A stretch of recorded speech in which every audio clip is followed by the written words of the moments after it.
श्री हरिवंश। गुरुदेव, आपके चरणों में कोटि कोटि प्रणाम।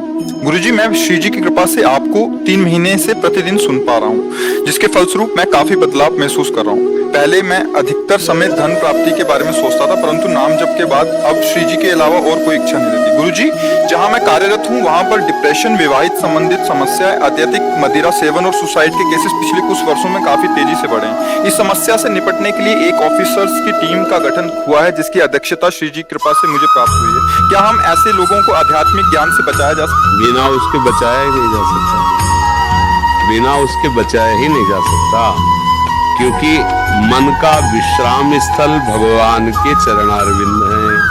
बिल्कुल पक्का समझो, हमारी कामनाओं की विशुद्ध पूर्ति भगवान के चरणों से होगी। प्रणत कामदम पद्मजार्पितम धरणि मंडनम ध्येयम।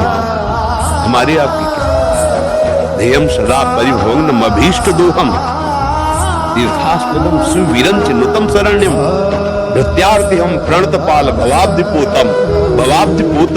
इस संसार समुद्र से, डिप्रेशन से निकालने के लिए बहुत सुंदर स्थान भगवान के चरणारविंद। विश्वेश्वर पादाम्बुज दीर्घ नौका। अगर भगवान के नाम का जप और भगवान के चरणों का आश्रय नहीं है तो कोई भी औषधि हमें सुखी और शांति प्रदान, हमें कोई सुखी कर सके या हमें शांति प्रदान कर सके, बिल्कुल।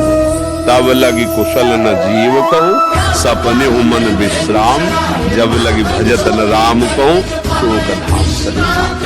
यदि नाम जप करने लगे और पाप भस्म हो तो देखो कि अपने आप डिप्रेशन खत्म हो जाए। डिप्रेशन कब होता है? बिल्कुल अनुभव की बात कह रहे हैं महापुरुष। जब तुम्हारे पापाचरण मनमानी आचरण करने से अंतःकरण मलिन हो जाता है तो तुम्हें दंड देने के लिए तुम्हारा मन ही शोक, विषाद, भय, कल्पना ये पैदा करने लगता है और उसी में डूबता हुआ निर्णय करने के सामर्थ्य हो बैठता है। और स्वास्थ्य शरीर बिल्कुल ठीक है, भोग सामग्री सब है, सम्मान प्रतिष्ठा, पर पापाचरण तो हृदय जल रहा है। अब शांति उसे कहीं नहीं मिलेगी। भटक आवे त्रिभुवन में, बाहरी कोई व्यवस्था नहीं है, लोग कोई जानते नहीं है, लेकिन उसका भगवान के नाम से प्रेम है। तो देखो हृदय एकदम प्रसन्न शीतल आपको दिखाई देगा, एक अलग जीवन उसका दिखाई दे, क्योंकि उसका आधार भगवान है। हमारे मन का आधार विषय है, हमारे मन का आधार धन है, हमारे मन का आधार ये शरीर है और ये सब नाशवान है। फिर हमें कौन बचा सकता है? एक मार्ग, आपने कहा क्या अध्यात्म मार्ग, हम कह रहे केवल एक मार्ग, अध्यात्म मार्ग ही है जो सबको स्वस्थ कर सकता है, सबको सुखी कर सकता है। स्वस्थ का तात्पर्य है ये सांसारिक शारीरिक रोग से नहीं, स्वस्थ अपने स्वरूप में से। फिर क्या करना? फिर तो क्या, आज शरीर रहे या चला जाए। अगर हम अपने घर पहुंच जाए और गाड़ी हमारी फेल हो जाए तो पड़ी रहे कबाड़ की तरह, क्या कर सकता है? हाँ, मंजिल में फेल हो गई तब तो घबराहट की बात है। यहाँ तो मंजिलें नहीं पकड़ा है, केवल भोगों में ही रमे हुए हैं। ये शरीर नाशवान कभी भी छूट जाएगा। अगर भगवत भजन चल रहा है, प्रियालाल से अपनापन हो गया तो अभी छूट जाए, इससे क्या मतलब? हमारा काम हो गया। जो हमारा काम करना था, जिसलिए हम मनुष्य शरीर में आए थे, वो काम है भगवत चरणारविंद की आसक्ति।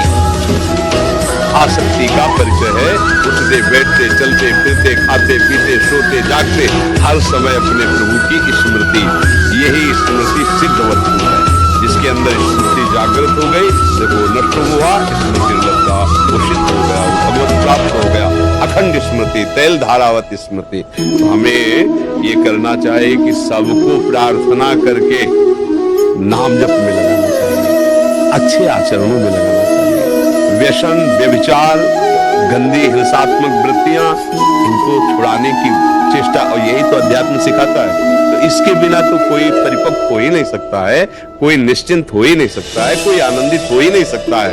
आप चाहे लौकिक सामग्री सब दे दें, किसी को सुख पे सुख भोगने की लालसा नवीन पे नवीन उठती चली जाती है और आज तक पूर्ति नहीं हुई, तो जाने कितने जन्म व्यतीत हो गए यही मलिन भोगों को भोगते हुए। कोई दूसरे के रूप को देखना, दूसरे वस्तुओं के आकर्षण को, बस इसी में जन्म। अरे ऐसे रूप को देखो जिसके देखने के बाद देखना न पड़े, ऐसे स्वाद को चखो जिसके बाद फिर कुछ अच्छा न लगे। ऐसे सुख को प्राप्त करो कि ब्रह्मादि के भोग सब विश्रम लागत साई, नारायण ब्रज चंद की लगन लगी है जाए। तो भाई अध्यात्म ही है परम सुख का स्वरूप। सब कार्य करते हुए अध्यात्म में चला जा सकता है। धर्म पूर्वक जीवन गृहस्थी में व्यवहार में व्यतीत करते हुए भगवत प्राप्ति की जा सकती है।